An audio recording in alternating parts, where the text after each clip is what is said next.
मेरा स्पोर्ट्स का बचपन से शौक होता है, लेकिन जैसे घर वाले परमिशन नहीं दे रहे होते और हम बस खाली टीवी पे देखते हैं और फिर ख्वाब देखते हैं कि काश कभी हम भी करें।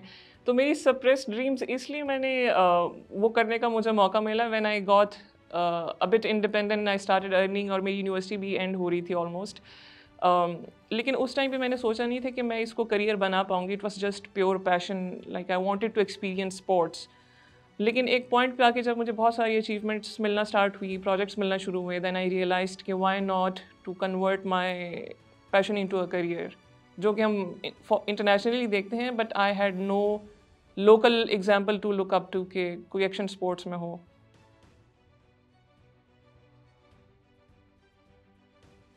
एक हमारे पास घर में ब्लैक एंड वाइट टीवी होता था जिसपे 2 चैनल आते थे। सिर्फ़ एक वो उसपे ओलंपिक्स की गेम्स चलती रहती थी और एक कोई इंडियन चैनल था।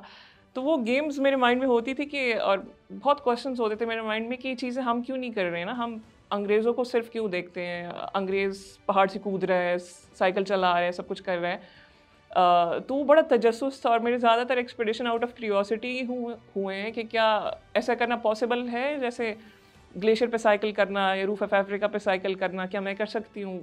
मैंने बहुत सारे लोगों को देखा है टीवी पे करते हुए। How possible is that? तो वो थ्रिल फ़ील करना वो ऑलरेडी मेरे अंदर एक वो कहते हैं ना जरासीम होता है किसी न किसी चीज़ का।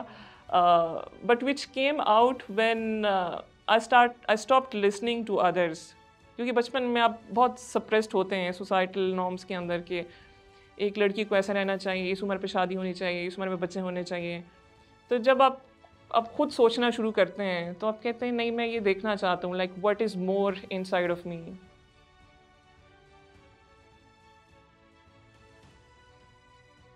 शुरू में जब हम नई-नई एक फ़ील्ड में आते हैं, बड़े डरे सहमे होते हैं, आपको चीज़ों का पता नहीं होता कैसे करना है, वो अब एक लर्निंग फ़ेज़ में होते हैं। तो उस टाइम आप बहुत चीज़ें एब्ज़ॉर्ब कर रहे होते हैं, कभी डिप्रेशन ये वो। अ, तो शुरू की 3-4 साल बहुत ज़्यादा मुश्किल थे। मुझे याद है मैं अक्सर कॉन्फ्रेंसेस में घर से रोते हुए जा रही होती थी क्योंकि वो इतनी हेवी आर्ग्यूमेंट्स मेरे घर में चल रहे होते थे।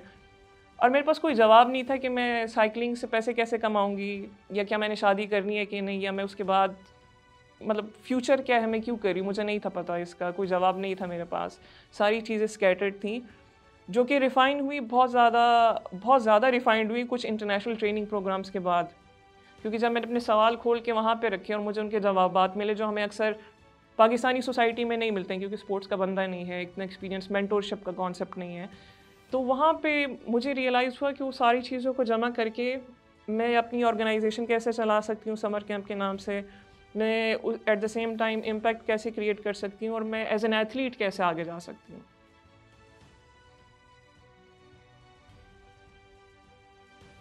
पहला जो स्टेप था टुवर्ड्स एक्शन स्पोर्ट्स जिसको आप कह सकते हैं, वो था cycling on third largest non polar glacial system जो हमारे पास है, कंकोडिया बल्तोरा और ब्याफो पे। अभी रिसेंटली मैंने गॉडविन ऑस्टिन पे भी साइक्लिंग अटेम्प्ट की, जो बेस कैंप आता है K2 का। उसके बाद रूफ ऑफ अफ्रीका पे मैंने साइक्लिंग अटेम्प्ट की है, और दूसरा जब मैं उस इंटरनेशनल प्रोग्राम से वापस आई, तो मुझे एक नई स्पोर्ट्स सिखाई गई जिसको मैंने इंट्रोड्यूस कराया, और मेरे ख़्याल में वो पूरी इंडस्ट्री ही मैं लॉन्च करने की कोशिश कर रही हूँ, which is snowboarding. Back country snowboarding, जिस पे आप पहाड़ों पे जाते हैं और स्नोबोर्ड करके नीचे आते हैं। So it's all about action sports. 2 events मैंने जीते हैं बैक टू बैक स्नोबोर्डिंग में, एक नेशनल चैंपियनशिप सादिया खान और एक रेड बुल होम रन में गोल्ड मेडल मेरा भी आया रिसेंटली। और उसके बाद मेरे बहुत ज़्यादा कम्युनिटी इनिशिएटिव हैं, WWF के साथ मैंने काम किया है on multiple projects, and it still goes on.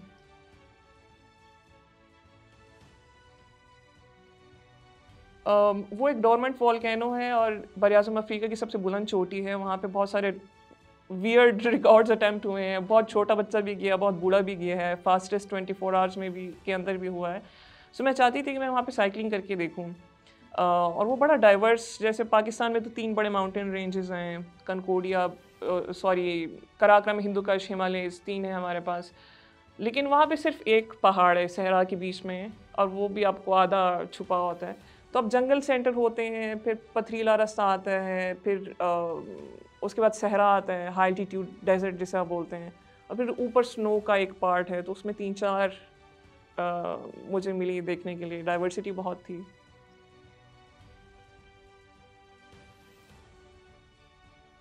Her expedition का अपना चैलेंज होता है। शुरू में जो पहले एक्सपेडिशन था मेरा ब्याफो पे, उसमें एक तो फिज़िकल चैलेंज बहुत ज़्यादा था क्योंकि मैं यूज़ टू नहीं थी। वो मेरा पहला स्टेप था एडवेंचर स्पोर्ट्स में।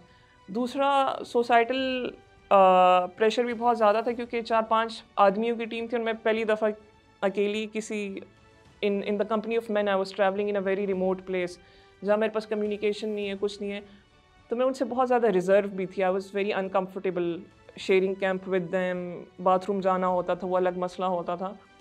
सो साइकोलॉजिकली भी बहुत ज़्यादा मुश्किल था मेरे लिए। फिर उसके बाद अभी फिज़िकली तो बहुत ज़्यादा चैलेंजिंग डिफरेंट, क्योंकि जब आप -25-30 में सर्वाइव कर रहे होते हैं, लिमिटेड खाना पीना होता है, कोई एक्सीडेंट हो जाए तो आपके पास रेस्क्यू नहीं है।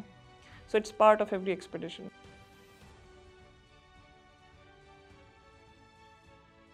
एक तो मुझे हुंज़ा बहुत पसंद है, इट्स माय फेवरेट प्लेग्राउंड क्योंकि बहुत ज़्यादा सेफ है, मेंटली मैं बहुत फ्री होती हूँ। There is no one to ask कि दुपट्टा क्यों नहीं पहना, टैटू क्यों बना है। They just respect my work. और दूसरा मेरा जो बेहतरीन एक्सपीरियंस था वो जब मैं यूनाइटेड स्टेट्स गई थी।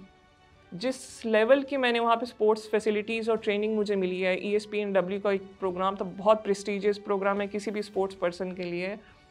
तो वहाँ पे मैंने जाना कि एक एथलीट की रिस्पेक्ट ये लोग कैसे करते हैं। दे आर देयर हीरोज़, वो हर स्पोर्ट्स के एथलीट को जानते हैं, नाम से उनकी सेलिब्रेट करते हैं। फिर मुझे ये भी रिस्पॉन्सिबिलिटी बहुत ज़्यादा फ़ील हुई कि मैंने वापस आके पाकिस्तान में क्या करना है, क्योंकि हम लोग बहुत पीछे हैं।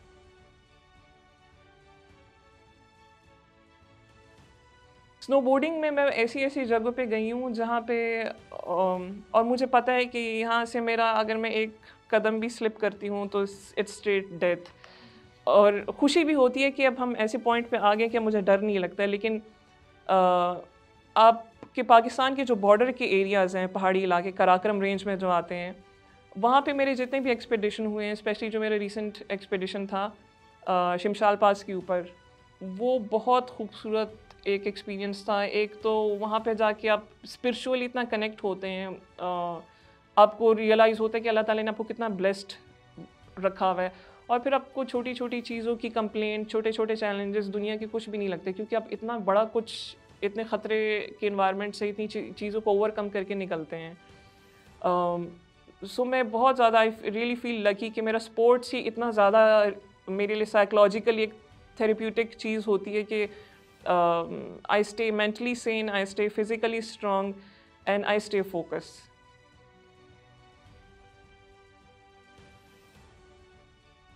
अभी भी मेरे पास है 5 साल का वीज़ा लेकिन क्योंकि मुझे मेरा it's my home, my basic my roots, my ground it's Pakistan.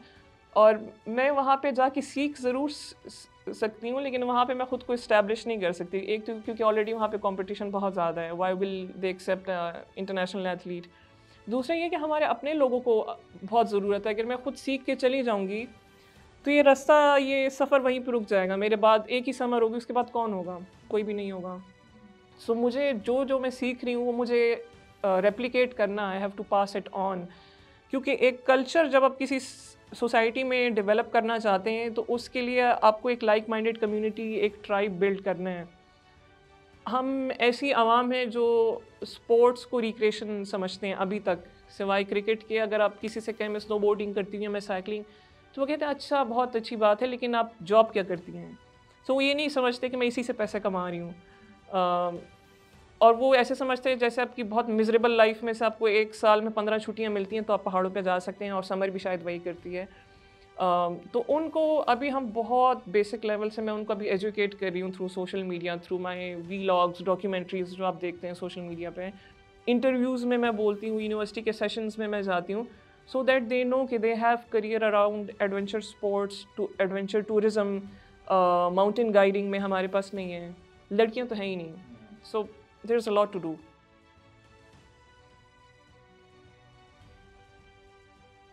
There is a lot of unguided potential, undirectional, उनमें एनर्जी बहुत है, वो बहुत कुछ करना चाहती है, लेकिन उनको पता नहीं स्टार्ट कहाँ से करना है। और एक चीज़ है कि they always look for somebody else, they always look for help and support, कि कोई फेरी गॉड मदर आएगी और उनको उठा के उनकी एक लाइफ में पूरा 360 चेंज आ जाएगा। क्योंकि वो जब मेरी सोशल मीडिया पे देखती हैं तो बड़े एक लग्जरी सक्सेसफुल पिक्चर उन्हें नज़र आती है। सो मेरा मैसेज यहीं पे उनसे यही है कि वो जो सक्सेस उनको मेरी नज़र आ रही है कि मैं यूएस जा रही हूँ, मुझे स्पॉन्सर्स मिल रहे हैं, मैं बड़े ब्रांड्स के साथ काम कर रही हूँ, उसके पीछे 7-8 साल का सफ़र है। उसमें मैंने रोड हरासमेंट्स भी देखी हैं, उसमें मैंने सरकारी इदारों के साथ भी लड़ाई की है, मीडिया को भी समझाने की कोशिश की है।